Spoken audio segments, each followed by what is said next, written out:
Kejutan. Kapadokia. Pekik Sila begitu girang.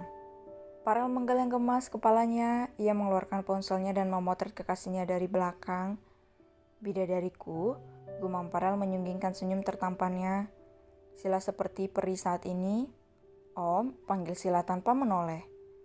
Farel menyimpan ponselnya dan berjalan ke arah Sila. Apa kita bisa naik balon udara itu? Tanya Sila berbinar. Tentu saja sayang, kamu mau? Tanya Farel. Mau dong, ayo om. Ajak Sila tidak sabar. Sayang, panggil Farel. Sila menoleh ke Farel. Makan dulu ya, bujuk Farel. Bunyi perut Sila membuat wajah Sila begitu malu. Hehe, ayo makan, ajak Farel. Setelah puas makan, Farel membawa Sila menyewa balon udara. Kedatangan Sila membuat pengunjung negara romantis itu berdecak kagum. Sila masuk dalam jajaran perempuan tercantik di dunia. Tentu saja mereka cukup tahu Sila karena kecantikannya sangatlah unik. Farel merangkul pinggang Sila menyadarkan orang-orang yang menatap pujian hatinya untuk mengerti bahwa Sila hanya untuknya saja. Udah om, ayo. Ajak Sila yang tahu kekasihnya tengah cemburu karena Sila merasakan hawa dingin dari tubuh Farel. Farel menggendong Sila dan membawanya masuk ke balon udara yang mereka sewa. Sila melompat-lompat senang di sana betapa bahagianya dia di dalam balon itu saat terbang ke udara. Sayang, panggil Farel. Saut Sila tanpa menoleh. Maharani, panggil Farel sekali lagi. Iya om. Saut Sila mulai kesal dan berbalik namun ia tertegun melihat Farel tengah bersimpu dengan satu kaki. Aku tidak pandai berkata-kata romantis sayang. Jujur saja aku sangat gugup sekarang. Maukah kamu menikah denganku Maharani? Jadilah ibu dari anak-anakku, kita besarkan anak-anak kita bersama melewati semua masalah bersama. Tanya Farel. Sila membekap mulutnya, matanya berkaca-kaca, tak disangka Farel melamarnya di negara ini. Om, maukah kamu menikah denganku Maharani? Jika kamu menolakku maka aku akan lompat dari sini. Kata Farel sambil menyodorkan sebuah kotak kecil berisi cincin berlian pada Sila. Sila yang tadinya terharu, tertawa pelan. Apa om mau bunuh diri? Iya, jawab Farel tanpa berpikir lagi. Tidak masalah, jawab Sila. Farel tidak mengerti. Sila mengelurkan jemari lentiknya pada Farel hingga Farel tersenyum lebar mengambil cincinnya dan memasangkannya ke jari manis Sila. Farel mengucup lembut punggung tangan Sila. Om harus hasilkan uang yang banyak untukku om, kata Sila dengan serius. Baik Nyonya Farel, jawab Farel sambil berdiri. Sila terkekeh lalu memeluk Farel. Farel menciumi puncak kepala Sila. Setelah ini ia hanya memikirkan bagaimana menggelar pernikahan yang megah untuk kekasihnya supaya dunia tahu Sila adalah miliknya. Farel ingin mengatakan pada dunia bahwa ia memiliki banyak uang hingga tidak membutuhkan istrinya bekerja. Sila keluar dari dunia entertainment karena Farel melamarnya tentu saja. Farel harus menunjukkan seberapa kayanya dirinya hingga Sila tidak menyesal menikah dengannya dan memilih berhenti dari pekerjaannya. Mereka semakin dekat dan semakin mesra tapi tidak melakukan hal di luar batas.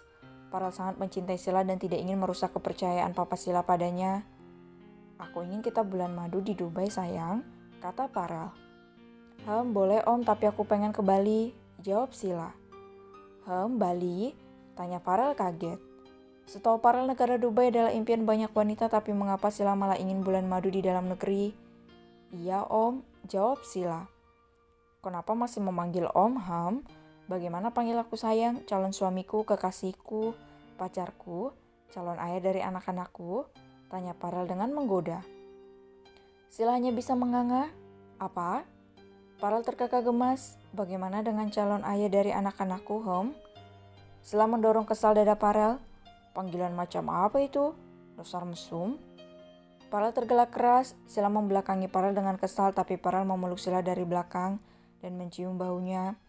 Sejak Sila menerima lamaran Farel semakin gencar menggoda Sila, sering membuat gadis itu malu sendiri bahkan kesal dan marah. Tapi apa boleh buat dirinya sudah terlanjur mencintai pria yang telah merajai hatinya itu. Mereka malah terlihat tenang-tenang saja tanpa tahu apa yang terjadi dengan fans-fans Sila yang menebak Sila dan Farel sudah menikah, kini sedang bulan madu ke Kapadokia. Beberapa hari kemudian Sila dan Farel tiba di Bandara Indonesia. "Kenapa mereka menatap kita seperti itu, Om?" tanya Sila. "Sayang, panggilanmu," kata Farel. "Ih, nanti aja kalau udah menikah ya," senyum manis Sila. Farel menghela napas pasrah. Farel membawa 2 koper besar dengan satu tangannya, sementara Sila tidak membawa apapun selain tas kecil yang disandangnya. "Cit, kaget Sila. Sialan, Farel hendak marah pada pelaku mobil yang berani membuat Sila kaget. "Cepat bang, kakak ipar," teriak Frans. "Apa ini?" tanya Sila panik. "Cepetan," teriak Frans. Farel dengan cepat menyimpan tas kopernya di belakang.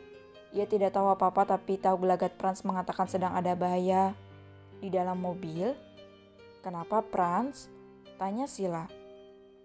Wartawan kak, mereka tahu kalian baru pulang dari bulan madu," jawab Frans. "Apa?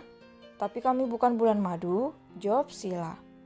"Itulah sebabnya," jawab Frans. "Kenapa wartawan bisa tahu kami akan tiba sekarang?"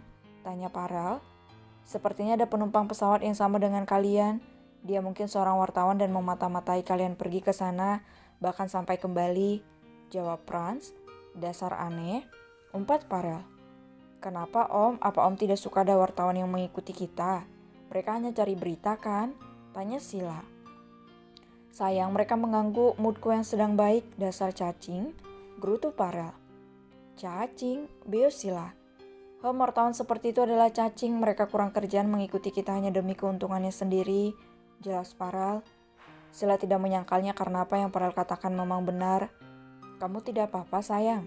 tanya Farel. "Tidak apa Om," jawab Sila tersenyum. Frans memutar bola matanya dengan jengah. Melihat kemesraan mereka, niatnya mau menolong malah dijadikan patung oleh pasangan itu. Setibanya di mansion, "Wow, wartawannya banyak sekali," ujar Sila. Mereka ingin mewawancarai kalian. Sudah berhari-hari mereka berkemah di sini. Terkadang aku heran para wartawan itu apa mereka tidak punya pekerjaan lain selain mengganggu privasi orang," gerutu Frans. "Biar aku atasi nanti, kami tidak perlu khawatir sayang," kata Farel mengelus kepala Sila.